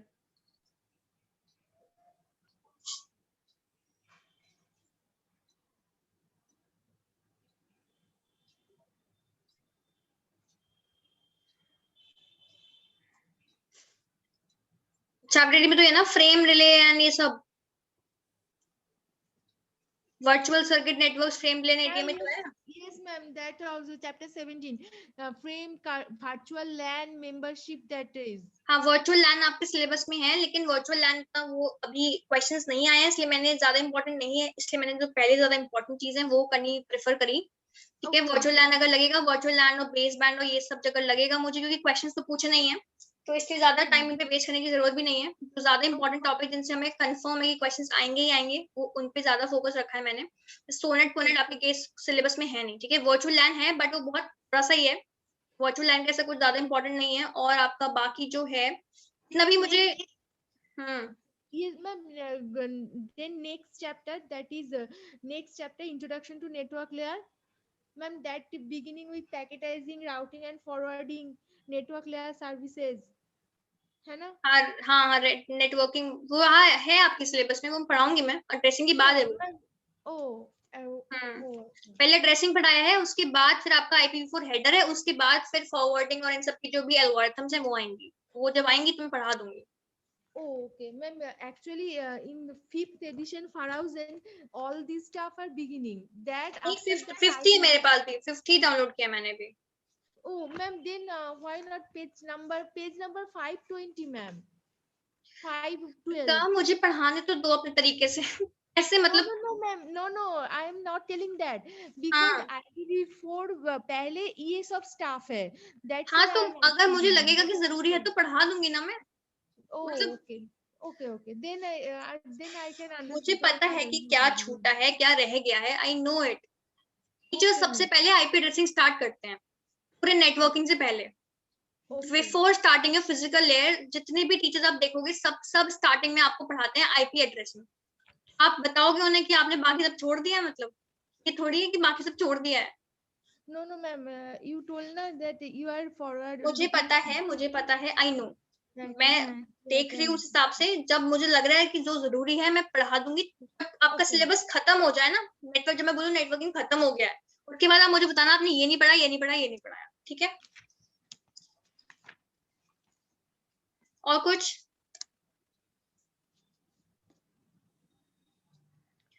और कोई डाउट किसी का? पूछ लो अभी भी।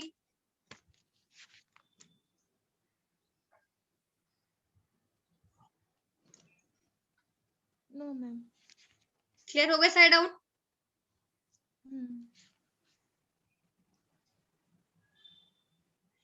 नेटवर्क लेयर में आपका सिर्फ और सिर्फ एड्रेसिंग ही तो स्टार्ट हुई है, उसके अलावा हुआ क्या आपका नेटवर्क लेयर में? कुछ भी नहीं हुआ है।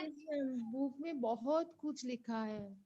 हाँ, बुक में आप बुक जो है आपकी वो बेसिकली फोरोजन जो है वो बीटेक लेवल की है। आपके सिलेबस में भी अगर उन्हें लिखना होता तो वो मेंशन कर देते। राउटिंग, फॉरवर्डिंग, ये सब जो है इनकी एल्गोरिथम्स हैं जो आपको पढ़नी, आपके सिलेबस में है, आप पढ़ोगे, बट जब आएंगी वो जिस तरीके से आएंगी तब हम उस तरीके से देखेंगे। अच्छा नहीं लगता मैम बुक पढ़ने से। तो मैं तो आपको सब कुछ PDF में इसलिए दे देती हूँ ना कि जरूरत ही ना पड़े बुक पढ़ने की। Yes ma'am.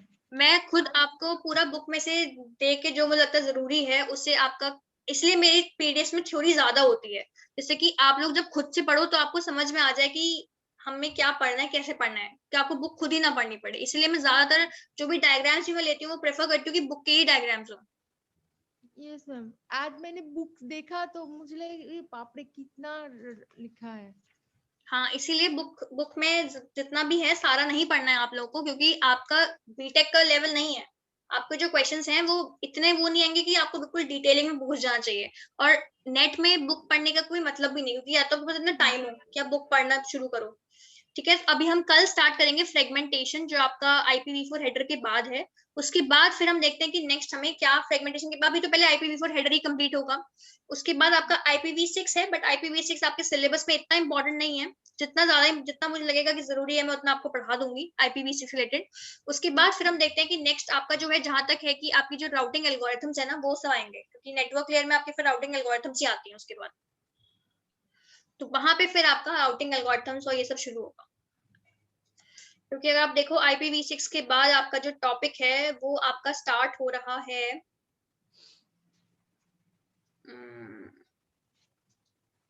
ये आपका क्या है, टनलिंग पनलिंग, तो आई थिंक सिलेबस में नहीं है आपके। IPv6 इतना डिटेल में नहीं है आपके में सिलेबस में। ये आपकी transition from IPv4 to IPv6 जो है, अब सिलेबस का देख के बताऊंगी मैं कि आपका क्या है क्या नहीं है। फिलहाल के लिए कल वील स्टार्ट विद फ्रेगमेंटेशन, और उसके बाद फिर देखते हैं नेक्स्ट हमें क्या पढ़ना है। ठीक है, yes ma'am. Any doubt anyone? अब बच्चा भी नहीं, चलेगा, चलो ठीक है, okay okay bye, thank you. Bye ma'am.